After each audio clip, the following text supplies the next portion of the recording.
आजम का तीनों फॉर्मेट्स की कप्तानी छोड़ने का ऐलान। तमाम फॉर्मेट की कप्तानी से मुस्ताफी हो रहा हूं। बाबर आजम ने कप्तानी छोड़ने का ऐलान सोशल मीडिया पर किया। उन्होंने कहा, तमाम फॉर्मेट की कप्तानी से दस्तबरदार हो रहा हूं। फैसला करना मुश्किल था, लेकिन यही वक्त दुरुस्त है। मुझे कप्तानी का मौका फराहम करने पर पीसीबी का शुक्रिया।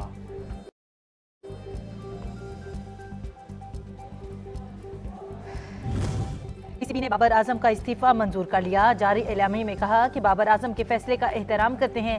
बाबर आजम को टेस्ट की कप्तानी जारी रखने का मशवरा दिया गया। चेयरमैन पीसीबी ज़का अशरफ ने कहा, बाबर आजम कीमती असासा हैं, उनके साथ ताउन जारी रहेगा।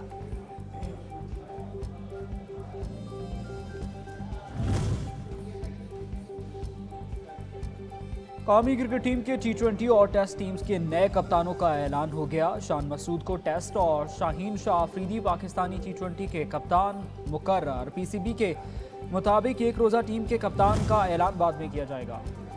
चेयरमैन पीसीबी का बड़ा इकदाम, कौमी क्रिकेट टीम के कोचिंग स्टाफ को काम करने से रोक दिया।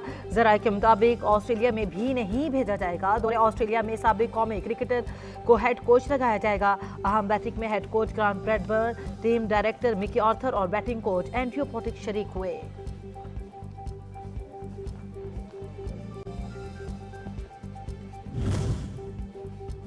निगरान वज़ीर आज़म अनवारुल हक काकड़ की ज़ेर सदारत निगरान वफाकी काबीना का इजलास। वफाकी काबीना ने सऊदी अरब और कतर के साथ दो तरफा सरमायाकारी मुआहदों पर मुज़ाकरात की मंजूरी दी। काबीना ने हज पॉलिसी 2024 और हार्डशिप हज कोटा में कमी, बैंकों के ऑन विन फॉल मुनाफे पर 40% टैक्स आयद करने की मंजूरी दे दी।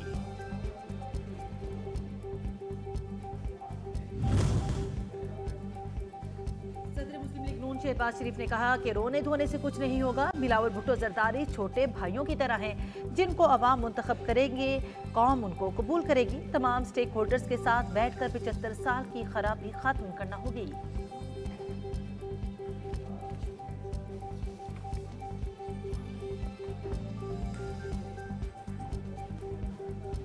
अगर पाकिस्तान के अवाम अपने वोटों के जरिए मियां मोहम्मद नवाज शरीफ को कबूल करते हैं तो मुझे यकीन है कि सब उसको कबूल करेंगे। और ये बात कोई छोड़ के चला गया, कोई छोड़ के आया, ये कोई अनहोनी बात नहीं, लेकिन हमें पुख्ता सियासत की तरफ चलना चाहिए और पुख्ता सियासत की तरफ बढ़ना चाहिए। मुझे यकीन है कि तमाम सियासी ज़ोमा और स्टेक होल्डर्स माजी से सबक हासिल करेंगे। सदर मुस्लिम लीग नून शहबाज शरीफ ने कहा है कि रोने धोने से कुछ नहीं होगा। बिलावल भुट्टो जरदारी छोटे भाइयों की तरह हैं, जिनको आवाम मुंतखब करेंगे, कौम उनको कबूल करेगी। तमाम स्टेक होल्डर्स के साथ बैठकर 75 साल की खराबी खत्म करना होगी।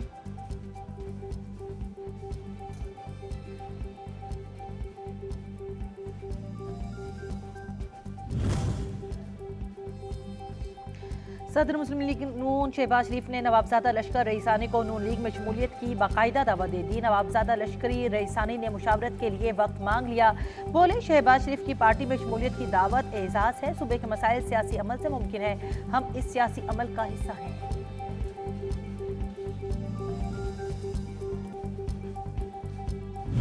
अच्छी आला तालीम है, वो बलूचिस्तान के नौजवानों का हक है, उनको मिलना चाहिए। और ये कोई एहसान नहीं है उनके ऊपर, उनको ना सिर्फ ये एक मिनट और उनको ना सिर्फ ये हक मिलना चाहिए जो अंदरूने मुल्क बेहतरीन यूनिवर्सिटीज़ हैं, बेहतरीन कॉलेजेस हैं, उनमें उनको रसाई उन तक होनी चाहिए, बल्कि इंटरनेशनल यूनिवर्सिटीज़ में भी बलूचिस्तान के जो स्टूडेंट्स हैं वो किसी से पीछे नहीं है। बलूचिस्तान में मुस्लिम लीग नून की जड़ें मजबूत हैं। नून लीग ने इतने लोग शामिल हुए हैं जो हमारी कामयाबी है। चीफ ऑर्गेनाइजर मुस्लिम लीग नून मरियम नवाज का कोयटा में वर्कर्स कन्वेंशन से खिताब। बोली, वादा है जिसे पंजाब और खैबर पख्तूनख्वा पर तवज्जो है, वैसे ही बलूचिस्तान पर होगी। तकलीफ के बावजूद नून लीग मुत्तहिद रही।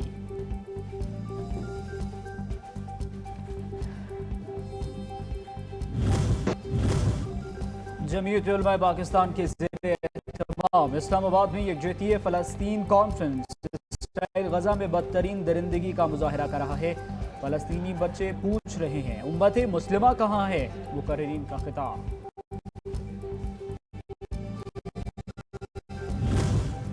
रियासती मालकियती इंटरप्राइजेज पॉलिसी 2023 का मुसवदा तैयार। काबीना कमेटी ने वफाकी काबीना की मंजूरी के लिए नजरसानी शुदा पॉलिसी की सिफारिश कर दी गई। निगरान वफाकी वजीर खजाना डॉक्टर शमशाद अख्तर की ज़ेर सदारत इजलास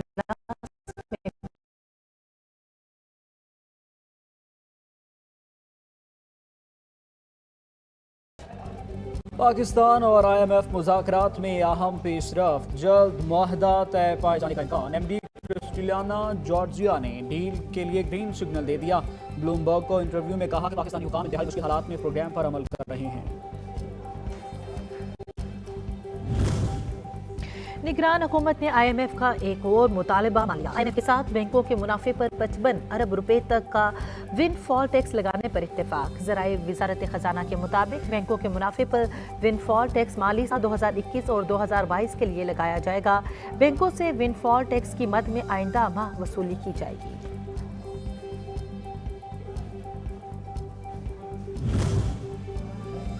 ये नहीं होगा, ऊपर से हुक्म आया है तो नजर सानी दायर कर दी। सच सबको पता है, बोलता कोई नहीं, कोई हिम्मत नहीं करता। कहा जाता है फैसले पर अमल नहीं किया जा रहा क्योंकि नजर सानी इल्तवा है।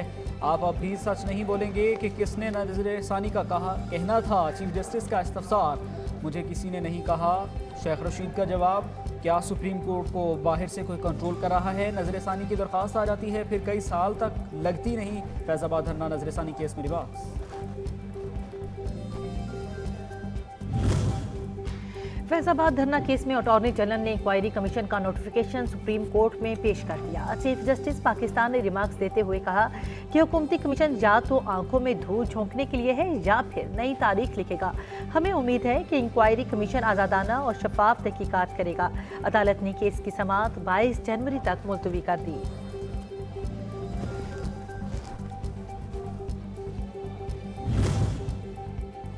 190 million pound case. Chairman PTI से तफ्तीश के लिए नैब टीम की अडयाला जेल आमद। नैब टीम में तफ्तीशी अफसर मियां उमर नदीम, केस अफसर आसिम मुनीर और प्रोसिक्यूटर्स रूहुल अमीन और हारून बलोच शामिल। नैब टीम PTI चेयरमैन से 3 रोज तक अडयाला जेल में तफ्तीश करेगी।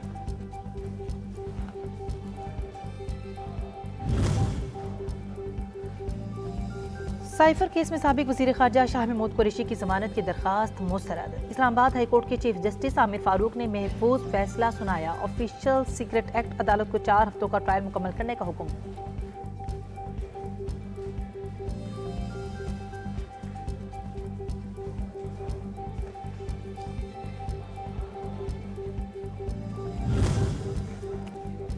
साबिक चीफ जस्टिस साकिब निसार के बेटे नजम साकिब की ऑडियो लीक्स के खिलाफ केस। पाकिस्तान टेलीकम्युनिकेशन अथॉरिटी का इस्लामाबाद हाई कोर्ट में जवाब जमा। PTA तहकीकाती एजेंसी नहीं है, हमारे पास सोशल मीडिया पर ऑडियो लीक करने वाले शख्स की शनाख्त की सलाहियत मौजूद नहीं।